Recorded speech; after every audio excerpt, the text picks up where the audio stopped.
Oh look, yet another self-congratulatory video of somebody who's blagged their way into business class and now wants to gloat about it on the internet. But bear with me, because this isn't a look at me video, it's a practical one about how we booked the flights using points, what the experience was like, and whether or not it was worth it. And so if you, like us, have hotel points, Amex points, and air miles lying around, then this is something you can genuinely do too. And it just so happens that the food is the most entertaining way of explaining it. After 24 hours and 12 time zones, the goal isn't luxury. The goal is arriving vaguely human, knowing what day it is, and not having to explain to customs that I'm not some cryptid that's crawled from the cargo hold, which is where the food becomes surprisingly important. Or indeed, as Lizzie demonstrates here, your ability to do star jumps. Excellent. Quick explainer on how we paid for these flights, because it sounds way more complicated than it actually is. The 2 business class tickets from London to Auckland cost 261,000 KrisFlyer miles in total, plus about £600 in taxes.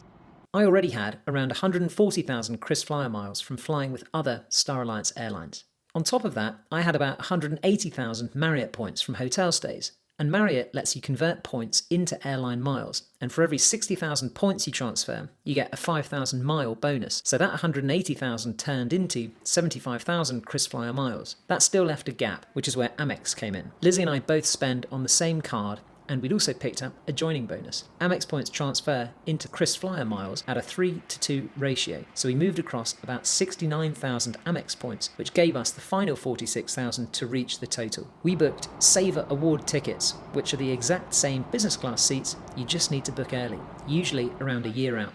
At check-in, I always ask the question if there is a bulkhead seat free, and it just so happened that on this one, and in fact the next, there were bulkhead seats available, and so we leapt at the opportunity to jump into them because you get far more legroom, which is actually meant for a bassinet.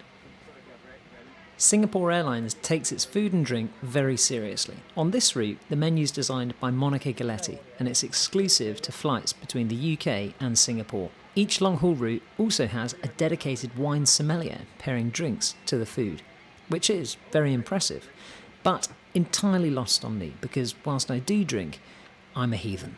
So while somebody somewhere is picking up on the subtle notes of oak and regret, I'm mostly just pleased that the food's actually good.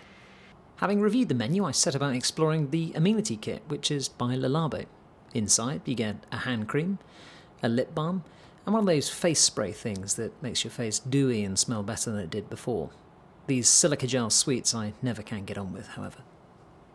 Fortunately, after the silica jar snack, they serve you breakfast, a croissant and some fruit, followed by this delightful butter-toasted banana-stuffed brioche, which we thoroughly enjoyed before settling in for bed. After eating, it was time to sleep, and unlike a traditional business class seat, you have to fold the back of the seat forwards to become the bed, and the crew kindly come over to help with that. Lizzie was very excited to get some sleep, because by this point we'd been travelling for about 8 hours and we were ready to kip. Enjoying it?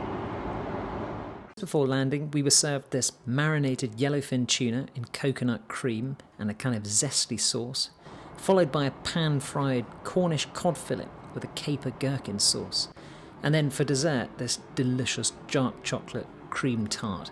The menu really reminded me of the sort of thing that I might rustle up on a Tuesday having cycled home from work after the gym. Because of a short delay leaving London and the 13 hours in the sky, we only had an hour to explore the Silver Crest Lounge. It's a lounge that I've been fortunate enough to visit before, and in fact you can look back at my Vietnam video to see my experience inside, but suffice to say we gorged on ice cream and many other delicious snacks before making our way to our connecting flight to Auckland. Back aboard the flight then, it did feel slightly like Groundhog Day, having picked the same seat, albeit a very comfortable one. However, Lizzie had opted for a window seat to get a bit of sunlight in to stay awake. We were served breakfast, for us it felt like 3 AM, so that's always an unusual feeling, and I was given this incredibly large grape. After that, we had waffles with an absolutely stunning sauce on the top. It was incredibly sweet and exactly what I needed to power through the 11 films I chose to watch. As I was finishing my 10th film, we were served 3 hours before landing this fish dish. After which, I picked the curry, because at that point, that's exactly what I wanted, and it was all finished with this lovely slice of cream cake.